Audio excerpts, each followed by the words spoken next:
Ang patuloy na dumaraming insidente ng krimen ang pangunahing tinalakay ni DILG Secretary Mar Rojas sa kanyang kauna-unahang pagharap sa PNP kanina. Mula sa Quezon City, may ulat on the spot si Maki Pulido. Maki?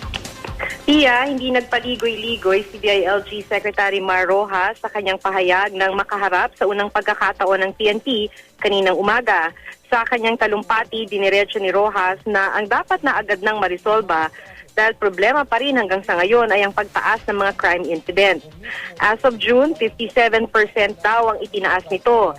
Ikalawang pagsubok, ang paparating daw na eleksyon, hindi lang dapat daw ito manatiling payapa, kundi dapat daw walang papanigang mga politiko ang mga pulis.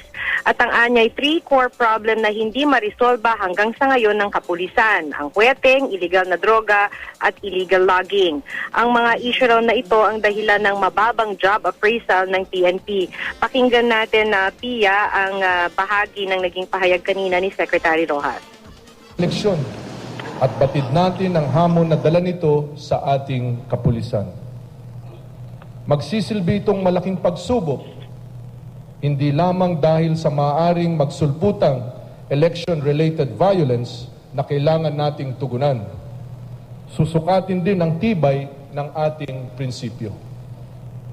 Kung abutan ng sobre para pumanig sa isang kandidato, tatanggapin ba ito?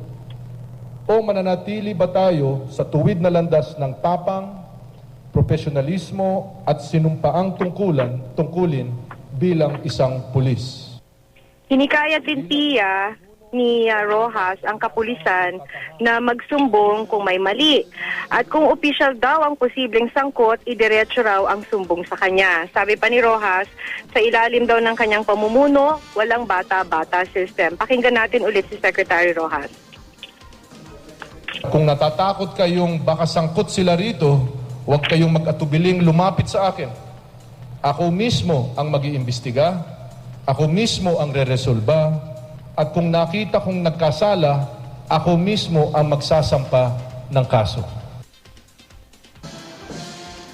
Pia, pagkatapos ng flag ceremony at arrival honors ay nagkaroon naman ng command conference sa headquarters ng PNP dito sa Campo Crame.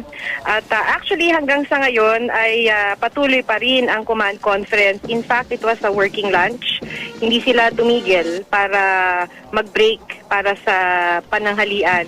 Dire-diretso ito at iniisa-isa kasi ni Secretary Rojas ang mga regional directors. Kinukumusta niya ang crime situation sa bawat rehiyon at may nakausap nga tayo doon kanina na ang pagkakabanggit nakatikim ang ibang mga regional directors kung saan hindi daw satisfied si Secretary Rojas sa crime incidents sa kanyang lugar. Iya?